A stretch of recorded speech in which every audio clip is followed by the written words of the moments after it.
যে পুরুষ দ্বারা কোনো নারীর শারীরিক ক্ষুধা নিবৃত হয়, তারা সেই পুরুষটিকে বারবার বিছানায় পাওয়ার জন্য বিভিন্ন পন্থা অবলম্বন করে। নারীরা যতই সুন্দরী হোক না কেন, তারা সর্বদাই চেষ্টা করে আরও বেশি সুন্দরী হওয়ার জন্য। নারীরা সন্দেহবাতিক পুরুষকে একদম পছন্দ করেন না, এবং এমন পুরুষের সাথে সম্পর্কে জড়িয়ে পড়লে তারা সেই সম্পর্ক থেকে বেরিয়ে আসার ছুতা খুঁজতে থাকে। কোনো চরিত্রহীন নারীর স্বামী যদি অতিরিক্ত সৎ ও সরল হয়, তাহলে সেই নারী একাধিক পুরুষের সাথে শারীরিক সম্পর্ক স্থাপন করার সুযোগ পায়। সাইকোলজির মতে, যখন কোনো নারী আপনার সাথে কোনো গুরুত্বপূর্ণ সমস্যা নিয়ে আলোচনা করবে, তখন তার মানে এটা না যে সে আপনার প্রতি অভিযোগ করছে, এটার মানে সে আপনাকে ভরসা করে। আসলে পৃথিবীতে কেউ ব্যস্ত নয়। যে আপনাকে ব্যস্ততার দোহাই দিয়ে সময় দিতে চায় না, তাহলে বুঝে নেবেন তার কাছে আপনার কোনো মূল্য নেই। সম্পর্কের নাম যাই হোক না কেন, মন খারাপের সময় যে পাশে থাকে, সেই সবচেয়ে কাছের মানুষ।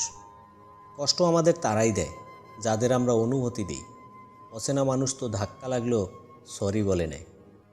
কিছু মহিলা শুধুমাত্র শারীরিক ক্ষুধা মেটানোর জন্য দ্বিতীয় কোনো পুরুষের সাথে সম্পর্কে লিপ্ত হয়। মহিলারা সাধারণত পুরুষের তুলনায় অনেক বেশি কথা বলে, কিন্তু যখন কোনো মহিলার মনে মিলনের ইচ্ছা জাগে, তখন সে কিছু ইশারার মাধ্যমে তার পুরুষ বন্ধুটিকে বোঝানোর চেষ্টা করে। এমন সময় অনেক পুরুষই মহিলার সেই ইশারা বুঝতে পারে না। চরিত্রহীন নারীরা যখন কোনো পুরুষের দিকে তাকায়, তখন তার চোখের দৃষ্টি কিছু ইশারা করতে থাকে, এবং ঠোঁটেও একটা দুষ্টুমির হাসি দেখতে পাওয়া যায়। বেশিরভাগ নারীরা যদি কোনো পুরুষকে পছন্দ করে, তাহলে সে সরাসরি না বলে কিছু ইশারার মাধ্যমে তার পুরুষ বন্ধুটিকে বোঝাতে চায়। অন্যদিকে পুরুষেরা কোনো মেয়েকে পছন্দ করলে সে সরাসরি গিয়ে সেই মেয়েটিকে মনের কথা বলে দেয়। যখন কোনো চরিত্রহীন মহিলা কোনো পুরুষের দিকে দুষ্টুমির হাসি হেসে তাকায় এবং দাঁত দিয়ে নিজের ঠোঁট কামড়ায়, তাহলে বুঝতে হবে সেই মহিলা সেই পুরুষটিকে বিছানায় ডাকছে। যদি কোনো মহিলা কথোপকথনের সময় বারবার আপনার কাছে আসতে চায় এবং আপনাকে স্পর্শ করার চেষ্টা করে, তাহলে বুঝবেন সে আপনাকে পছন্দ করে। একজন মানুষ জীবনে 6 বার হেরে যায়। 1. টাকার কাছে, 2. ভালোবাসার কাছে, 3. সময়ের কাছে, 4. বিবেকের কাছে, 5. বন্ধুত্বের কাছে, 6. অবশেষে মৃত্যুর কাছে। একজন পুরুষের মন প্রজাপতির মতো হয়, কারণ সে যে কোনো সুন্দরী মহিলার সাথেই সম্পর্ক তৈরি করার ইচ্ছা পোষণ করে। যদি কোনো মানুষের সাথে সম্পর্ক বাড়াতে চান, তাহলে সেই ব্যক্তির থেকে যে কোনো বিষয়ে পরামর্শ নিন। এর ফলে সেই ব্যক্তি দ্বিতীয়বার আপনার সাথে কথা বলার আগ্রহ প্রকাশ করবে। জীবনে একটা আদর্শ সবসময় মনে রাখবেন: বন্ধুদের সাথে কখনো বিশ্বাসঘাতকতা করবেন না, আর বিশ্বাসঘাতকের সাথে কখনো বন্ধুত্ব করবেন না। এখানে কেউ কারো নয়, সবাই শুধু স্বার্থ খোঁজে, এবং স্বার্থের কারণেই আপনার সাথে সম্পর্ক স্থাপন করে। স্বার্থ শেষ, সম্পর্কও শেষ। সম্পর্ক এমন হোক যার উপর গর্ব করা যায়। অতীতে যতটা ছিল, আজকেও ততটাই সম্পর্ক।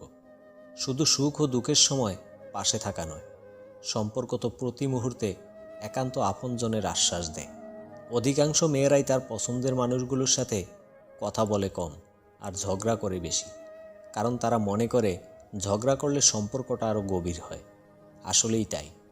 ঝগড়ার পর মিল হলে সেই অনুভূতিটাই আলাদা।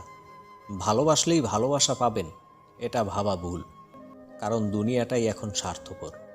শুধু নিতে জানে, দিতে নয়। যে সম্পর্কে সারাক্ষণ ঝগড়া হয়, সেগুলোই সত্যিকারের ভালোবাসা।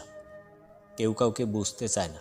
দুজন দুজনের সাথে সারাক্ষণ ঝগড়া করে, সন্দেহ করে, কারণ কেউ কাউকে কখনো হারাতে চায় না। বিচ্ছেদ একদিনে হয় না। মানুষটা চলে যাওয়ার সিদ্ধান্ত অনেক আগেই নিয়ে নেয়, তারপর একটা উছিলা খুঁজতে থাকে। একটা কথা মনে রাখবেন: সম্পর্ক যত গভীর হবে, আঘাত তত বড় হবে। সময় বদলাতে সময় লেগে যায়, কিন্তু মানুষ বদলাতে সময় লাগে না। ভালোবাসা ও বন্ধুত্ব সঠিক মানুষের সাথে হলে জীবন বদলে দেয়, আর ভুল মানুষের সাথে হলে জীবন শেষ হয়ে যায়। তুমি সবার প্রিয় কখনোই হতে পারবে না, কারণ তুমি মানুষ, টাকা নও। যার বিচার আদালত করতে পারে না, তার বিচার সময় করে দেয়, আর সময় যখন বিচার করে, তখন সাক্ষী প্রমাণের প্রয়োজন পড়ে না। যদি রূপ দেখে কাউকে ভালোবাসো, সেটা ভালোবাসা নয়, সেটা হলো বেছে নেওয়া। যদি কারো দেহ দেখে কাউকে ভালোবাসো, সেটা ভালোবাসা নয়, সেটা হলো লালসা। যদি কারো টাকা দেখে কাউকে ভালোবাসো, সেটা ভালোবাসা নয়, সেটা হলো লোভ।